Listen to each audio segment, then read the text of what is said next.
We have two guests that have been holding it down. This sister, I have already done a spotlight on her for Women's Month one time. Yogi, the hip hop therapist. They have and her partner Shamar Watson. They have an organization called Teens Under Construction. As soon as Damon puts them on the screen, I'm gonna let them introduce you to themselves and tell you what they do because I ain't gonna do it justice. I'm gonna let them tell you what they do. Well, top of the evening, everyone. Happy Hey. early born day. Thank you. Your skin is popping over there, man. Looking good, brother. Looking good. Thank you. All of y'all. So, Ms. Yogi, I'm gonna let you start. All right. So good evening, everyone. First and foremost, yes, happy birthday, AJ. Wishing you nothing but more success, health, wealth, and all that good stuff. Yes. I am Yogi, the hip hop therapist. I am the founder and CEO of Teens Under Construction, the home of hip hop therapy. And what we do, we do out of love, and we do it out of pure love for the culture, hip hop, and the youth that we work with. Now explain, and I know this because I've interviewed you and we did the full spotlight on you, and then I'm watching you on Manny Face's show, and I'm like, you know what? I never had you on the show. Like I never had you on the show, so I wanted to, we do people before politics. We uplift people in the community that are doing the work that don't normally get that. You might not read about them regularly and Low HUD and see them on News 12. So we definitely got to be the one to make sure y'all are spotlighted. So talk about hip hop therapy. Like, people, they may think they know what that means, but then they're like, what is that about? And then they might not take it serious because they got the word hip hop in it, but y'all do some really great work. So I want y'all to talk about that. All right. So I think, and I won't take Shamar's line because he makes a point with the line, but I think you're right. I think a lot of people don't understand the concept of hip hop therapy, right? I think they think hip hop therapy is like kids come into our spaces and we listen to music, and it's so much more than that. There's elements to the genre, and we utilize those elements and we break them down to utilize them and as clinical tools, as tools where we can make it more comfortable to talk. I always talk about the fact that in our neighborhoods, in the way that we grew up, therapy wasn't a thing. Like I never heard the word anxiety growing up, right? Depression, you weren't allowed to have depression. Like you better depress yourself to get these dishes done, right? If you ain't have no bills to pay, you have no ability to be depressed. That was not an option. So we just break down those elements, right? And thinking about being an MC and the concept of storytelling, it's just really allowing you to tell their story in a way that works for them. In a way that's more culturally relatable, that it's not so stigmatized. And when you get in the studio and you have the ability to tell your story, it just flows. And you're an MC, you know that concept, right? And I'll stop because I could go for days. Not really, but so to Yogi's point, brother, you said it, you hit it on the head.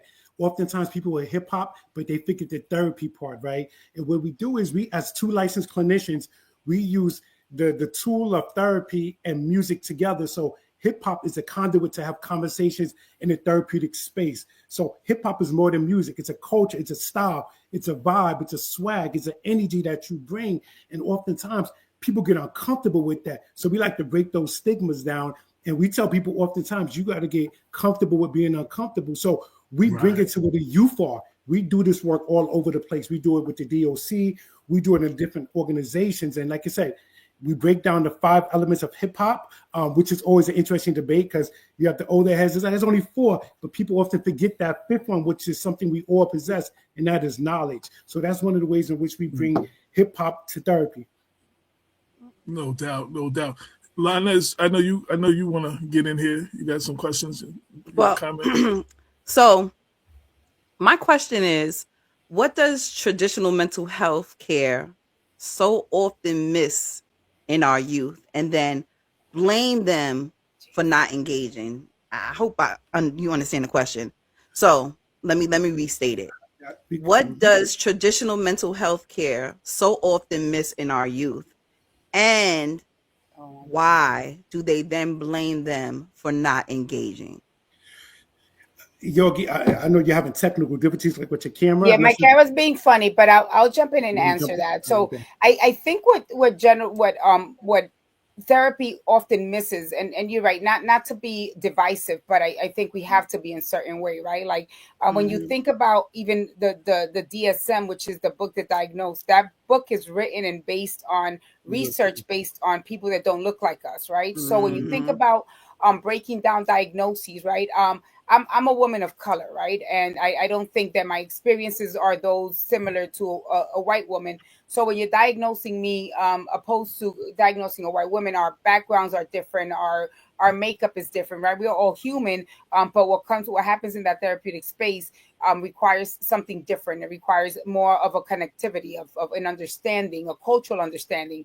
And I think that when we talk about hip hop, I think we bring that understanding to the table. And I mentioned this before. I always go back to Ghetto Boys, My Mind is Playing Tricks on Me, where he was talking about, he was defining mental health. He was talking about being paranoid. He was talking about sleepless nights. He was thinking about, being anxious, right? And all of these other pieces that if you listen to the song from a therapeutic lens, you're like, he was talking about mental health before we were allowed to really talk about mental health. So I think when we bring hip hop to the table, I think we bring a connection, we bring an understanding, we bring a different feel, a different energy, and it's just not so cut and dry as to you just spilling your beans to somebody who you already might feel intimidated just because of the way they're dressed or the way that they speak. So we really just bring it raw. Hip hop, it is what's up, right? Like talk your talk, do your thing, and I think a lot of that eases our clients in that space. In addition, if I could add to it, it's two words that we often use, right? There's that cultural competence piece. And that's also that piece of understanding that you're not the expert. So we see as clinicians, but letting the young people that we work with, we're not the expert of your life. We don't have the answers, right? And that's where it's oftentimes we go wrong. Like we can't fix people because people aren't broken. We're going through some hurdles. You're going through some speed bumps in your life, but you are not broken. It's how we're going to get to that next chapter in your life. We often say that your current chapter is not your final chapter. So it's about connecting with the young people or the older people that we're working with and willing to say, you know what is it that you need? So they have this traditional saying in social work school, meet the person where they're at. We're talking with you, not at you. And I'll just add one more thing to that, right? To that concept, we also got to think about the person and the environment. So we often talk about the concept of pie, right? We got to understand, if you understand the environment, you understand the symptoms that come from living in that environment. So often a lot of people talk about the behavior. The behavior is just a symptom of what really happens. I was going to say, even before the Ghetto Boys, where Melly Mel said, broken glass everywhere, and don't push me because I'm close to the edge. He was telling you how he felt because of his environment and how he grew up and what his mental state was at that point. Right. So I definitely, so there's been a lot of examples like that. Go ahead. Absolutely. So I just want to say that I love the fact that you bring music into the program for children, right? Because a lot of us don't realize that music is therapy. Music, people can meditate through music, right? There's different levels and different ways for stillness. And if people are telling you, hey, you keep listening to that rap music and you walking around with this hoodie on, but we don't really understand that our kids are overstimulated. That's why they want to wear the hoodie. They want to be outside and connected to community, but they want to be cloaked because when they're behind a screen and the screen is so familiar to them, they're behind that hoodie. Yes. Right. So now which is great because I was doing research on you and I was like, she looked familiar. I probably saw her in these streets before. I don't know. But I love the work you're doing. I love the fact that you connect the music for these kids because they don't realize that they actually have the tools to be seen. They have access to them now. And I just want to say thank you for the work that y'all doing. And I have one more question. Go for it. My question is, what are the youth telling you that the adults around them are ignoring to actually get them seen, get them the help that they need? I'm so glad Yogi, I know I'm gonna let you jump. You want to jump? You want to take this one? We be ready. We be ready. So, and it's funny, right? That question, it's a great question because it's the same question that's been asked when we was growing up, right? So what happens as adults, we say the music that the kids are listening to is garbage. It makes no sense. What do you think your parents were saying about our music when we was growing up, right? It's the same thing. The music is giving a message. And what happens is we get so caught up as adults into, oh my goodness, they're cursing, they're dropping F-bombs, they're talking about this. Kids, youth just want to be heard and not judged. What happens is we shut down the conversation when all of a sudden they get upset. The worst thing you could tell a young person is to calm, adults too. The worst thing you can tell somebody is to calm down when they get emotional, when they're upset. Because at the end of the day, we all have emotions. We all gonna go through those emotions. If you see Inside Out 1 or 2, you could sit there, you could connect and you could relate, say, wow, it's all right to get upset. It shows that you're human. So we allow the young people, and although we are teens under construction, we work with youth from 6th grade all the way up to 50, 60 years old, because we're all under construction. So it's about giving the platform to say that, you know what, we see you, we hear you, we're not going to judge you. We may challenge you, right? We're not going to always agree, but we're going to challenge you because we want you to get the answers for yourself, because it's your life that you have to live. So, like I said, to come back to your question, it's about letting them know that you are seen. You don't have to go back to what our parents used to tell us, children is to be seen and not heard. No, you actually have a voice. Right. Yogi? Yeah, so I apologize about my camera. It keeps coming in now. I think that's the haters because we're doing great work. But haters, it only happens when you do good. When you're great, that's what happens. So I'm just gonna roll and leave the picture on the screen. But so what are kids telling us? I think kids are telling us that we don't hear them. I think that's the message, right? I think that to Shamar's points, we jump into conclusion about, you know, mumble rap and drill and stuff. And we do a program at DOC where we work with the youth program, and we end our group sessions with a cipher, so everybody gets to rap, and everybody wants a drill beat. So I be trying to hustle a drill beat because, right, I'm still stuck in listening to, you know, 90s hip hop and R&B. So I'm going through my Spotify like drill music, drill beats, hot drill beats. But it's about listening, right? If we stop and listen, I think we benefit, because when they're doing that cipher, even though it's drill music and it's going to a fast beat, they're really dropping some information, and they're really sharing with us how they really feel, right? And I think that that's the concept. I'm a true believer that every generation has their own battle to fight, and it's not for us to know it, but it is important for us to be able to understand it. And so that's what we really strive to really understand young people. As y'all know, all the kids are saying 6'7", 6'7", right? And everybody was like, that's so stupid. That's so stupid. And I'm like, we should celebrate the 67th day of school, and everybody should just wear 6'7" stuff, right? Because it's their stuff, right? I talk about the S that we used to draw. Y'all remember that S? You wrote it everywhere. It was on your notebook. Every time you got a chalk, you wrote it on the chalkboard. Like, what was that S? Nobody knows what it was, but we like doing it, right? So really embracing in them, and I think that allows them to expand. And I'll also add, right, even to the understanding of music. We were talking with a gentleman who's 45, who's been in and out of jail since he was 15. He fought his first charge with his whole family. It was a subpoena. They went in, and ever since, he's been in and out of jail for the last 30 years of his life. We played Black Rob's life story, and this man was able to literally recollect a poem that he wrote to his mother when he was 15. And in part of that, he reversed. He said, I'll never forget how you passed me off to Grams just to chase the raw, right? And when you think about that impact and that trauma that he was experiencing as a young man, really led him to the rest of his life going in and out of prison. So when we go in there, it's really to kind of remind people that your strongest tool is your brain, and that's the one thing that nobody teaches you how to utilize. And it's a great segue because you may or may not know. So my partner Damon is a retired correction officer, 33 years in Westchester County. I want y'all to talk about the work y'all do in the correctional facilities and all that, and then let Damon come in with a couple questions after that. So we've been with the DOC in Valhalla specifically for about 5-6 years. We've worked with maybe over 700 individuals that have been incarcerated. In the work we do, we go in Tuesdays and Thursdays. We do an hour programming. We work with the younger group, the boot camp group, and then we work with the older gentlemen on Tuesdays. And the work that we do with them, we have a 6-week curriculum. We do 6 weeks with each group, and then we rotate to another cohort. Oftentimes we get repeat members because they want to join us again. So sometimes some of the people, they with us for like 12 weeks. I'm like, you already did this, right? But it's just, they saying that this is the first time they had therapy. And it's also interesting because when we talk about what are your thoughts about therapy, they're like, I don't believe in it. Then we be finished with them. We like, this is therapeutic, right? It's all about, we put language to it. So when we go in, we talk about cognitive behavior therapy, dialectical behavior therapy, about the development of your frontal lobe and how it's not fully developed until you're 25 years old. And then we talk about trauma, talk about when you see somebody getting shot in your neighborhood and it's normalized to you, that's trauma.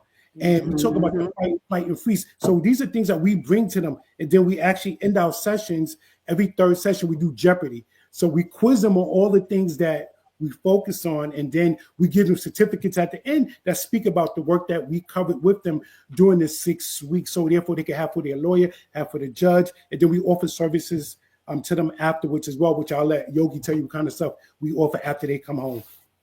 So we offer wraparound services. So anybody that goes through our program, when they come home, we provide them 2 weeks of clothes, 2 pairs of sneakers. We provide resume building. We work with facilities and organizations that hire, previous incarcerated individuals. So we put them in touch with those to get them back in. Sometimes the hardest thing to do is for somebody who's been so accustomed to the system to come out and adapt to every day, right? You come back to your same neighborhood, you come back to your same community. I'm from Hunts Point in the South Bronx, so I know what is coming home. I done did time, and you come home and you're a ghetto celebrity. Everybody got bottles and blunts for you, but nobody has a job for you. As soon as you get locked up, everybody's like, free Yogi, but ain't nobody was there to say, nah, Yogi, don't do that, right? So I think it's the concept of really being able to bring them into the environment and helping them navigate that environment, because you can't just pick up and move, right? Especially with the rents today, you can't go nowhere. And I think for some of the incarcerated individuals, they've been so accustomed to the system taking care of them that sometimes it's easier to be locked up, right? So how do you change that thought, that process, that way of thinking, that making it? And I hear it, you if you're a hustler getting like regular money, you're like, what? This sucks. So it's really having to change that thought process and helping them understand that they need to adapt to new environments and new things, because doing the same thing over and over and over again means insanity. And we just want to make sure that they're not insane and keep coming back home doing the same thing and having the same results. Yo, Damien, kick it off. I think you're on mute. You're on mute, Damien. No, that's that's great. I must have missed y'all guys. What time of the day did y'all come in? Because I'm only retired for 3 years. You said you was there for 6, and I worked in the pen for 20 years. So I retired from the pen. What time of the day did y'all come in? The evening? Y'all came out. Y'all had PM. 6 or 7. Oh, okay. 6, I wouldn't have saw y'all. I did midnights and 7 to 3. I wouldn't have saw y'all guys, but I remember when we opened up the boot camp, and it was real boot camp. Then it turned into a daycare center, right? And then it turned into officers 22 watching these young kids, and nobody was paying attention. And but I'm glad that y'all guys are down there. I've always complained that there wasn't enough color conscious people to come in for our young people, especially our young Black men. And I'm glad somebody, however y'all got there, I'm glad that y'all got there, because Westchester County Jail, they definitely needed that. It just wasn't some of the conscious COs that was in there trying to talk to the young men, but also they needed to see people on the outside of religious services. You know what I'm saying? So I'm glad that you're down there for the boot camp program. I hope they do more like what y'all got on a daily basis. For them young brothers, so they just won't be sitting down there playing PlayStation, right, and all day long, and be on iPads and tablets. I think that I was always against that, because I thought that was just a way to pacify them. If you ain't got an iPad or a PlayStation and a big screen TV, I mean, that TV is huge down there. If you ain't got that, yeah, right. You go down there, you be like, well, like what yeah, exactly. I don't got one of these at home. No, see, that's the whole thing, right?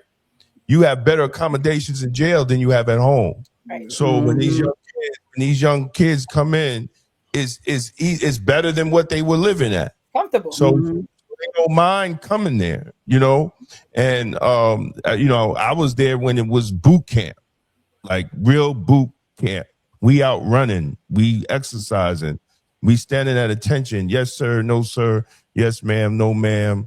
And strictly straight up boot camp. And then I guess they just decided not to do it anymore. So it is what it is. But I'm glad that your guys are there, because programs like that is needed, and I hope they have programs like y'all every day, not just once or twice a week. They need it Monday through Friday, and Saturday and Sunday them kids get a rest, and Monday they back into it, because we gotta reprogram them. We gotta let them know that there is a better life out there. Yep. And sometimes it doesn't come from some people learn to be better criminals when they go to jail instead of better people. Absolutely. And Cheers. They like to go where everybody knows their name. Exactly. Showing your age, Yogi. Showing your age. That's okay. We're better off. Yeah, no, but she's right. I had a guy tell me one day. He said, I've been Ramadan in jail. I've been doing Ramadan in jail for over 20 years. I said, and you're proud of that? Like you're really proud to be the holiest month of Islam, and you're proud to be doing it locked up for 20 years, really, bro? And that's an old man. That's how the mindset gets. So we gotta break it, when they're children, and show them that there's a better way. I used to always tell them, I said, man, especially the ones that might come through, they don't have a felony. I said, man, get your life straight. You could come up in here and make the money I make. Right. And take care of your family and have insurance, and not worry about the things, that other people worry about, because you got a good job. Don't blow it away. Don't blow it away hanging out with your friends, and you get a felony and you mess your life up after that. You really got to work hard and really turn the corner and really work hard once you get a felony, so, but that's good to talk to them kids, And they have skills. Like I tell them, if you can go out and you know how to make money in the street, you have a skill. Absolutely. It's just understanding what do you do with that skill, and who's molding you, where to take that skill to. These young men they're bright young men. I mean, the stuff that we talk about entrepreneurship. We talk about what starting a business looks like, right? I'm very straightforward. AJ knows I give it to you how I got it. I don't sugarcoat it. To me, it's going to taste like what it's going to taste after the sugar crystal. So I might as well keep it straight from the gut. And when we go into the YOP program and we introduce ourselves, my opening liner, and everybody knows it, is, please don't be so tough that you stay stupid. Just give us a minute, right? Because everybody's posted up, and I'm like, unfold your arms, loosen up a little bit. Even to your point of comfort, a couple of years ago we went into their cell block to do some work, and there was a young man sitting with his feet up his feet up on he's sitting on a chair with his feet up on another chair, and I'm telling myself, I know what jail, like, why are you so comfortable, right? So and I addressed that, like I said you could.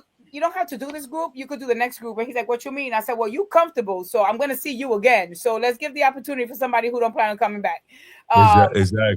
Right. Exactly. So again, just giving them some food for thought, just in a way, sometimes it is easier for them to understand it, instead of coming in there with like a Pariental hat, like, young man, put your feet down.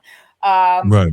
Like, I hear you comfortable, but you can't be comfortable in my space. You're going to have to move that somewhere else, sir. So. Right. Absolutely. We sometimes get that as well, because we also work with the young women.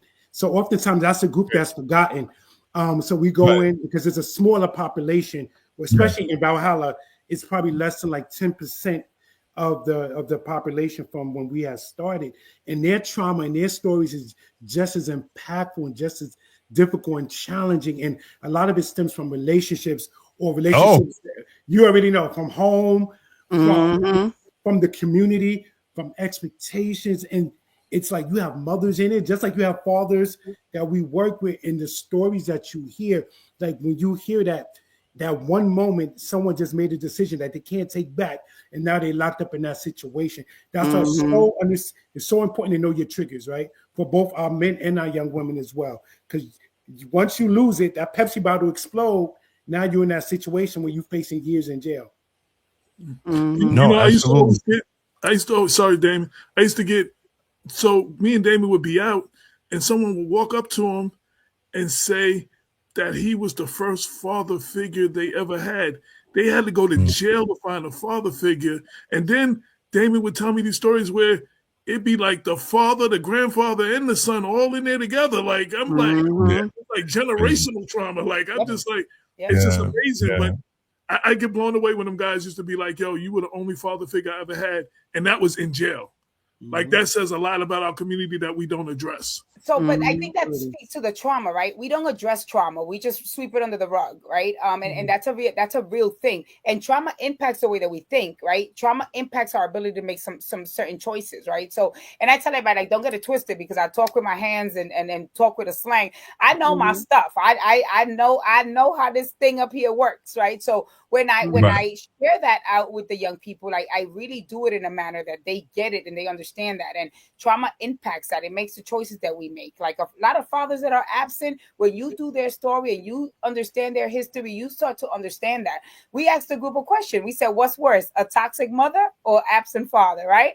Food for thought. That's something to think about, right? Because a lot of young men, are raised by women who are angry at their children's fathers, and the stuff that comes out of their mouth towards these kids, you're like traumatizing them all over again, right? We talk about abuse, like domestic violence against men, right? Which is not spoken about. And it's crazy because when I bring that up, everybody starts laughing. But when I start to say, right, so when your woman is telling you this and she's shutting you down and she's telling you that you ain't man enough, or she has these expectations from you, that's verbal abuse, right? And they're all sitting there like, and we had a young man just like, and it was interesting because he when we first went in, he was very like, y'all ain't gonna break me. And when I started talking about verbal abuse from women to men, his whole face just dropped. And he said, and this is kind of funny, but not funny. He said, am I stuck? Can I get out?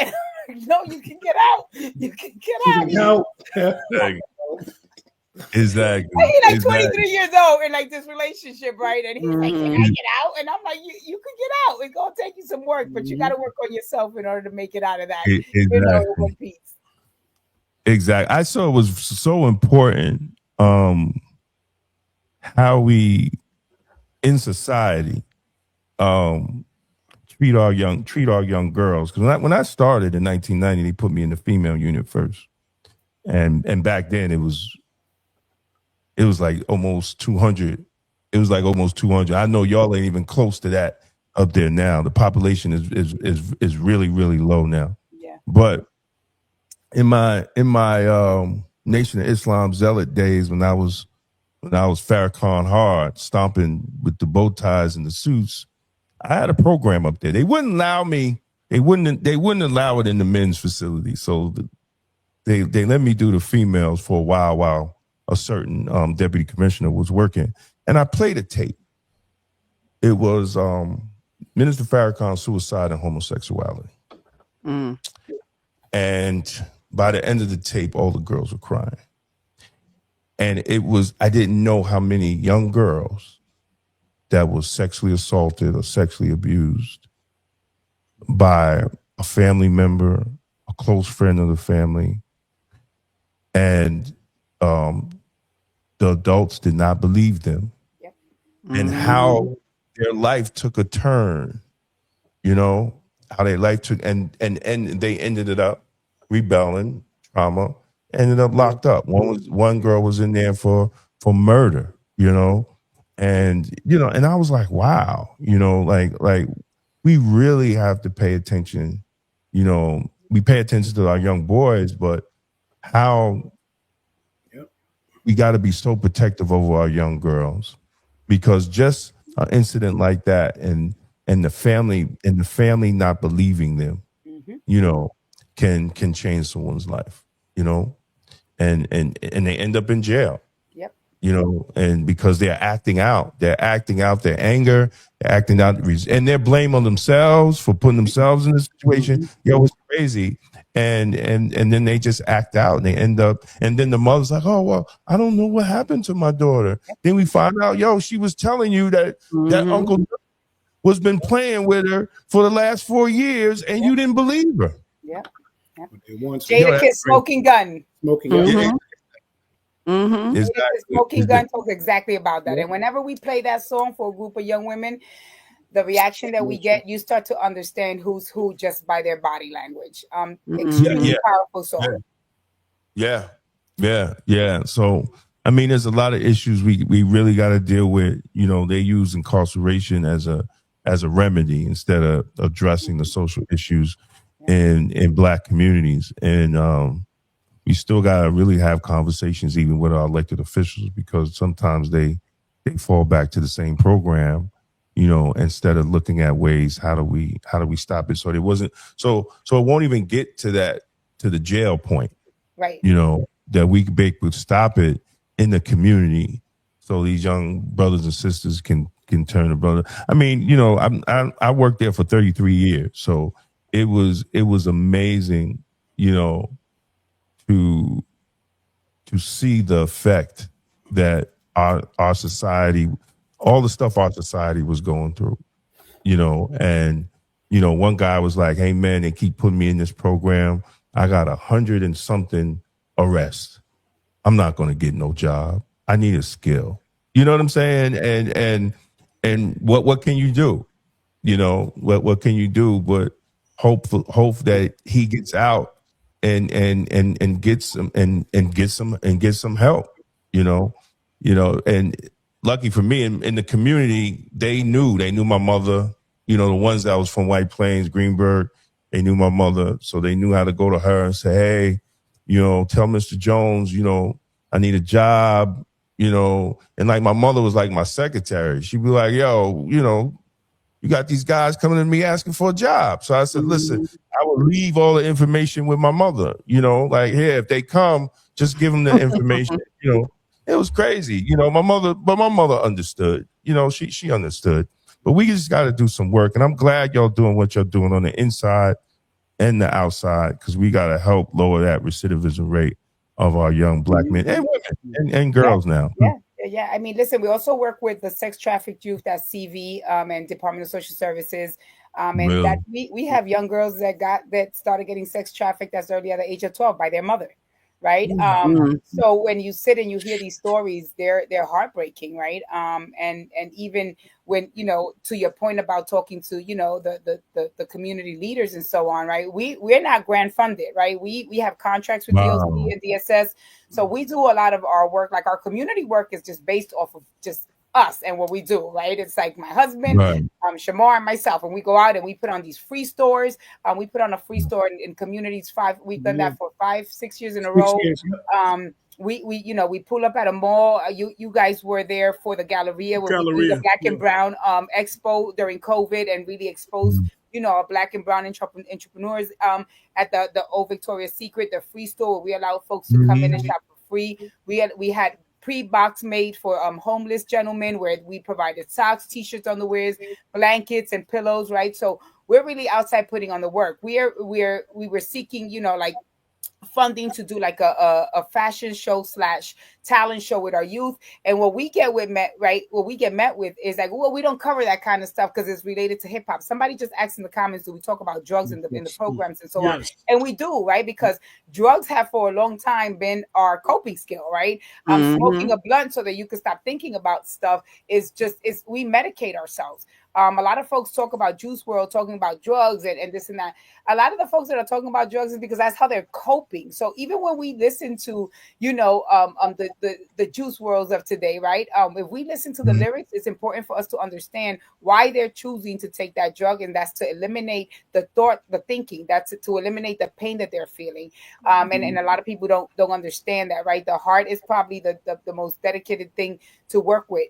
So in order sometimes to numb that pain, that's what they do, and then that turns into an addiction, and now you have to work backwards to resolve the addiction. But we're never going to resolve the addiction until we don't address the trauma, because the addiction is just a symptom of the trauma, right? So anything that happens after the trauma is a symptom of what happens, and we don't look at it like that. So, you know, we're hoping to really, you know, when we put these young folks out and allow them spaces to to display their talent, to display their skills, right? Putting on a talent show and putting on a fashion show, allowing young ladies that are into fashion to do that, to excel, to see themselves in that space, is important, because we don't see ourselves in that space. I have kids that I speak to that say, I want to be this, but I don't see myself on it. And thank God to OAI, because I will take their picture right out of Infinite Campus and put it in AI and say, make this person an astronaut. I'm like, look, now you can see yourself. And they'd be like, oh my God, Miss Yogi, right? But really allowing them to see themselves in spaces. And that's usually why I share my story with young people. I tell them I dropped out the first week of 9th grade, never went back, never looked back. There was no money in high school. I'm from Hunts Point. We were money getters. I went back to my block. I had my kid at 15, my next kid at 17. I was homeless. And like I tell all the kids, I tell you this not because it's easy, but it's because it's my story. And don't try it, because we're not all here. We didn't all make it. And so it's just, I think it's just really important to stress that. And I when people say, oh, you share your story with kids, you're not worried that no, I'm not. I'm worried that they're going to now listen to me, because they're going to say, wait, maybe this lady gets it, right? I know what it was fit to be 15, where you didn't feel understood, you didn't feel heard. You were in a kid, so you lost being cute, but you're not an adult, and you got to stay in a kid's place, but you got to act like a young adult, right? All these messages are confusing. Like we don't even know what are we at 15. And I think as adults, where we go wrong sometimes, we often say, what's wrong with you? And it's not what's wrong with you, it's what happens to you. Because we often look at the behavior of the child, right? So to Yogi's story, people is like, oh, she outside, she's wild. But you got to say, okay, so what was the perceptive to that? Why is that behavior occurring? So when we stop looking at the behavior, stop looking at the child as the symptom of the behavior, it's like, okay, why are they doing this? What is it about their environment? What is it about their home life?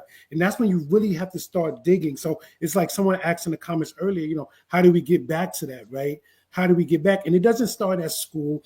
And the reality is, right, it starts at home. But the reality is also that everybody home look different. Not everyone get the same start. Some people already start off with 2 strikes. And that's when now hopefully the community that you're in, that can step in. But sometimes the community is that 3rd strike. And then that's how we get, and that's how we continue that trauma cycle. So like these conversations, these platforms, right, when you have like-minded individuals, is when you can just pull that one kid, that one young person, and say, you know what, I believe in you and nobody else believes you. So that's when mentorship becomes important, and seeing the child for who they are. Because at the end of the day, we're all young, we're all older, but we're still learning in this platform as well. We're still learning in this thing called life. Now, on Manny Fresh show, y'all said, Manny Faces show, y'all said something that was so dope, and I really want y'all to speak on it again. When we talk about, now, same thing like you said, when we was coming up, my mom and them was like, what's that noise y'all listening to? And they didn't understand it, but it spoke to us. It spoke to us. But what you said is sometimes you can't understand the lyrics, and you printed them out. Absolutely. And when you printed out the lyrics and you could see the pain and what they were saying and everything, you know what I'm saying? Because we sometimes miss the message because of the messenger. You know what I'm saying? So I want you to speak on that process. And after that, I wanted Yogi to talk about how she went from what she'd been through to going into what she's doing now. But go ahead with the lyrics first. So the lyric piece, right? It's where we're printed out, we're reading for ourselves, and we'll be like, wow, okay. So there's a lot in here. The part though where you have to get comfortable with is actually breaking it down. So like I said, as adults, as people that's working with young people, get past yourself, get out of your own way, where you're saying, oh, why is it all these F-bombs, B's and N's, and why are they talking like that? No, it's about what are they saying? And we don't never tell the kids, oh, you shouldn't listen to this. The question is always why. What are they saying to you? And they're telling us that this is the life I live. And once you hear this is the life that I live, now you can, wow, okay, so this is what you're going through, or this is what you've been through. So we break it down in sections, right? It's like, oh, my mom is abusive to me. My dad isn't there. We talk about, all right, so how does that make you feel? All right. So you can't control the actions of your parents or the people around you. What's the one thing you can control? How you respond to it, right? Yep. And it's like giving them the power, because oftentimes it's everyone else dictating what we can do, but it's about giving them the power back. And there's power in lyrics. We take the students to the studio. For those of them that like to rhyme, we take them to the studio and we let them just go off. Some of them like to draw. We take them to do graffiti. Some of them like to dance. So it's finding them a way to release that those emotions in a positive way for them, whatever that looks like. So we challenge the audience. Find a song that you would say, you know what, I wouldn't normally listen to it, but my youth were listening to it, and sit in that discomfort and start having a conversation. Ask your young people, why are you listening to this? Why are you listening to this? And share the music you listen to, and that's how you have that conversation with them as well. So we break it down to the lyrics, word by word, drill music, or me and Yogi be listening to drill music. We be like, all right, let's listen to that about 4 more times just to get it. It's only like 2 minutes, so it doesn't take long. Right. They reading it off doesn't take too long either. But that's the point, right? If you don't understand the lyrics, you print them out and you read them, and when you read them, you start to capture them and understand them a little bit. You start to break down what message they're trying to convey, and whether it's drill, whether it's hip hop, whatever it is, I think that it's important to connect. I had a woman tell me at a foster care agency, ask me, what if hip hop and rap is not in her lane? And that blew my mind for a second. I had to mute myself because my potty mouth was gonna drop. And so I had to pause for a second because I was like, so when was the last time that we got in social work to be in our lane, right? So I'm like, you work with foster care youth, and you're worrying about your lane. And I said respectfully, not respectfully, you're in the wrong job. You don't have a lane. It up for y'all your just lane now. Is whatever lane. Clean it up. He cleaned that up. I did. I cleaned it up. I cleaned it up for y'all because I'll tell y'all in private. But I just truly felt like the nerve of you to come to work and think that you're here for you. When I show up to work, my boss is the kid that's sitting in my couch telling me his story. That's my boss at the moment. That's who I came to work for. So I have to get in their lane. And I think about even Naughty by Nature's Everything's Gonna Be Okay. My mom used to always tell me to turn it down. And one day I actually read the lyrics because, you know, back in the days we used to get the cassettes and you could pull out the all the lyrics on the thing. So I'm like, you got to read this with me. And she was able to understand why I was listening to the song, right?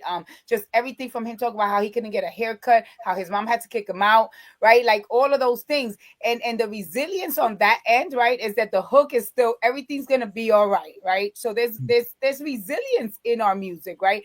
You got DMX when he talks about slipping and he talks about everything that he went through. And does his hook say? He still got to get up and make shit happen, right? So I think we lose the resiliency when we hear a curse word or we hear certain things. But there's resilience in our music. Every song that talks about how hard life was has a hook with some kind of option or notion of resilience.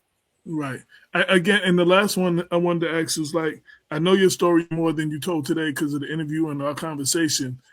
And the reason and this question is, a lot of times our young people think that their past mistake, you know what I'm saying, is the end of their story. And you're living proof that your past mistakes is not the end of your story. Talk about that transition. What made you get into the work you're doing now? How that came about for people going through it thinking they're done because they made a mistake. You know what I'm saying?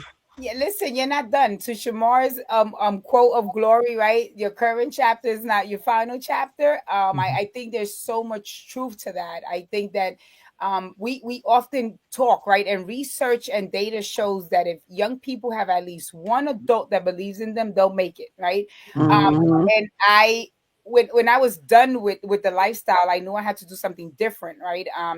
And at that point, my husband and I both decided to take our GEDs, and that was the make or break when I took my GED, because remember, I only went to high school for a week. So I had to take 4 years of high school in one test. And I was like, well, that's not going to go that great because I'm not that smart. So I sat down for this test, and when I received the scores, I was like, oh, dear Lord, somebody was shining down on me today, because I don't even know how I passed this math portion. I don't even recall how the alphabet got into math. So the fact that I passed it, that was the first time I ever felt like smart. And that really started my role into going into better, right? So when we talk about one adult or one person really believing in you, I can say that my husband really believed in my ability to do what I wanted to do, right? The focus of TUC is to eventually open an independent living program and be able to house these young folks that don't have the best environments that they're living in. in addition to that, once I passed my GED, I enrolled at WCC, which ironically we teach at now. But I enrolled at WCC and I majored like in 3 different things. I majored in criminal service, criminal justice, and some other stuff because I didn't know what I wanted to do. And I met this one lady, Kathleen Pressler, Professor Pressler, and she said to me, I challenge you to take a human service course. And I'm like, challenge me? I'm like, you know who I am? Oh, we could challenge. I'm a win. And the best L I ever took was that one, right? I got into human services. I fell in love with the concept of looking at the person in the environment instead of just looking at the person. And from there, I went to Mercy. I got a bachelor's. I got accepted into an accelerated program. Again, I was like on an adrenaline high because I was like, accelerated program, Miss Yogi, look at me now, right? So I then, and the craziest thing that I did was that for graduate school, I only applied to one, which was Fordham, and everybody was like, well, that's really hard school to get into if you don't get in there. I said, well, if I don't get in there, it's not meant for me to get my master's. And I got in, so it was meant for me to get my master's, and I got my master's. And in the social work profession, again, I just didn't feel like I fit in. I can adjust my situations, but I can't change who I am. So I never felt like I fit in with the you know, I didn't like the heel wearing and the, you know, everybody was in a suit. And I was like, I like jeans and hoodies and Jordans. How do I get in here?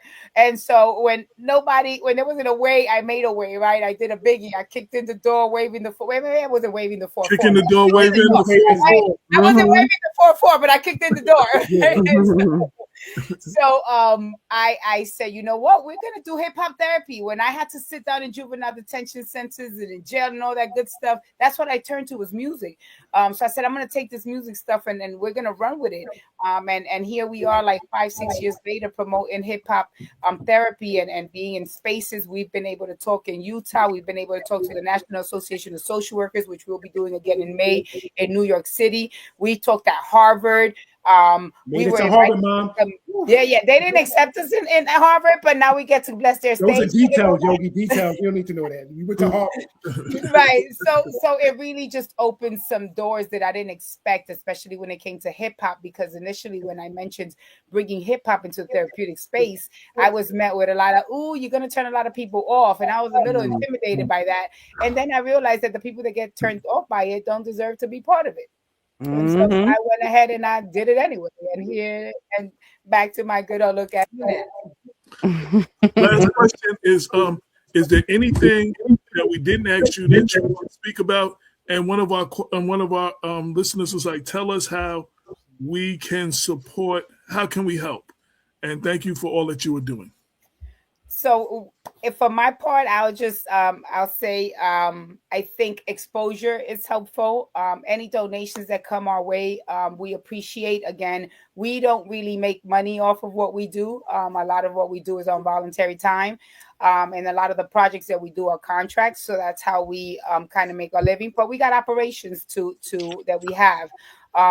We're on our follow, a like, our sharing what we do really, you know, helps us really get out there and reach the masses. So we're on at Teens Under Construction to the views of social media. You can think of it. We're there. Personally at the Hip Hop Therapist, our website is teensunderconstruction.com. So just really supporting the movement. Anybody that might be a grant writer that want to hook us up and help us out a little bit, we would benefit from that as well. And yeah, I'm the Russell Simmons of hip hop therapy. That's what's up. We didn't see the mic drop, yo. We didn't see the mic drop. So I know my camera's being funny. You know, the haters are hating today, but that's all right. I'm gonna still shine. We speaking too high frequency. That's what it is. You're on the right frequency and it's a high frequency, so the matrix is out. Talk about it, yes. One of the things I realized is that we have this great items, and we both wasn't showing it, and we sit here half up. So here it is. This is our logo, Teens Under Construction. To Yogi's point, literally just follow us, like us, spread the word. We also do individual mentoring. We do a lot of work outside. We work in after-school programs. We work with nonprofit places. We love this work, and this is really why we do it. Our day starts at 7 in the morning and ends a lot of times 7 o'clock at night. when you find something you love, you really don't have to work for it. You just work at it. And that's the reality. We have somebody that we work with very close, and Yogi, I'm gonna steal her quote and I'm gonna say it. And she often says, in the world, we could choose to be anything, choose to be kind. If we all can play that part, and I'm gonna give the shout out to our principal who dropped that line for us, right? So that's the reality. Be kind to each other, because we live in some very difficult and challenging times, and keep pushing forward. Don't lose hope. And at the end of the day, we got this.